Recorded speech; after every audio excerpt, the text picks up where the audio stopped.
మద్యం ప్రియులకు శుభవార్త చెప్పిన తెలంగాణ ప్రభుత్వం. Hi friends, welcome to new byte media. అధికారంలోకి వచ్చిన ఏ ప్రభుత్వమైనా ఖచ్చితంగా మద్యం పైన వారి దృష్టి సారిస్తుంది.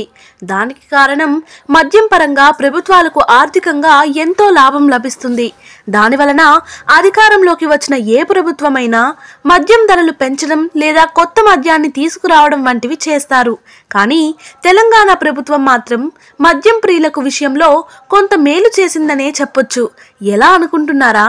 దానికి సంబంధించిన వివరాల్లోకి వెళితే, సహజంగా ఆదాయం పెంచుకోవడానికి ధరల పెంపు పైన ఫోకస్ చేయాల్సిన ప్రభుత్వం ప్రస్తుతం మద్యం ధరలను పెంచడానికి పెద్దగా ఆసక్తి చూపడం లేదు. ఇక ఇప్పట్లో కాంగ్రెస్ ప్రభుత్వ హయాంలో మద్యం ధరలు పెరిగే అవకాశం లేదని అధికార వర్గాలు తెలియజేస్తున్నాయి.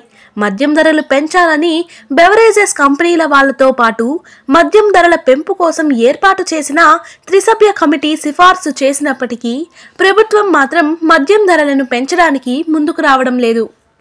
అయితే రాష్ట్రంలో ప్రతి 2 సంవత్సరాలకు ఒకసారి మద్యం ధరల పెంపు పైన త్రిసభ్య కమిటీ ప్రభుత్వానికి సిఫార్సులు చేస్తుంది. ఇక అదే క్రమంలో తాజాగా బీర్ల ధరలను 20 రూపాయలు, ఇతర మద్యం బాటిల్స్ ధరలను 30 నుంచి 40 రూపాయల వరకు పెంచాలని త్రిసభ్య కమిటీ ప్రభుత్వానికి సిఫార్సు చేసింది.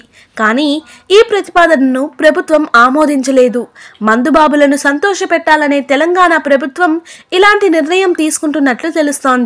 భారీగా పెరుగుతున్న ధరలని వేటిని ఆపలేకపోయినా తెలంగాణ ప్రభుత్వం కనీసం మద్యం ధరలైనా పెరగకుండా ఆపడం అనేది ఒక రకంగా గొప్ప విషయమనే చెప్పాలి.